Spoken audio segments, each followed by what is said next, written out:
Who's smoking? Who's smoking? Yo, TJ. What's up? Who the Yo, that's a B&B. You can't smoke in here. Max had a point. You know what I'm saying? It's Airbnb. You can't smoke in here. TJ and them are entitled to leave. That's what happened in that video. If you want to watch the full clip, I'll put it at the bottom. But that's not actually what I want to talk to some of my youngins or just music fans in general about. And that is, I got a theory that I don't think the rappers are understanding how much of an impact the streamers have. And also, I'm not quite sure the rappers are understanding the next wave of streamers plus musicians combined, the all-around creatives combined, and how they're also going to be their competition. Now, this is just theories, the HQ theory, but hear me out, right? So I see Max, and hold on, I want to correct myself. I don't think the rappers understand how important the streamers are.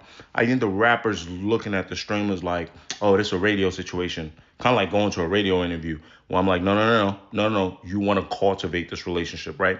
Because Max in there, he's standing his ground. You know what I'm saying? And it makes sense. I don't think he's got to stand your ground. It's like, it's an Airbnb. I won't get in trouble. And I watch a clip. He can tell everybody, please chill. Y'all smoking. Can't smoke in here. And then boom. They keep doing it. That was the problem. They kept doing it. And there was other slick stuff in there. And then eventually they left, which is cool. All's well that ends well, right? But in my head, I'm thinking to myself, like, I know rappers don't always follow rules per se, but you wouldn't have did that if you was in a room with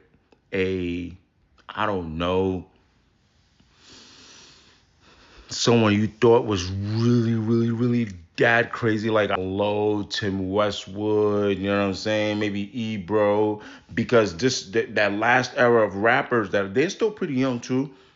They still got like this barrier. They understand the barrier to entry. They understand the gatekeepers and all these guys, right?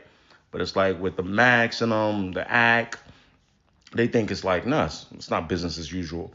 I'm saying be very careful. I'm starting to think these guys, the Maxes, the Casanats, the Aiden Rosses, these guys they got pull on the young audience that you're still chasing, right? There's only a select few people that I think shouldn't have to placate to their feelings. Now, the next wave is, as much as you disregarding these guys, they're your competition too.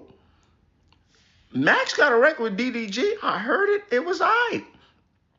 DDG is Max. You know what I'm saying? These kids that can stream, these young adults, some of them not kids, that can stream and make music at the same time. If anything, I might be one of them.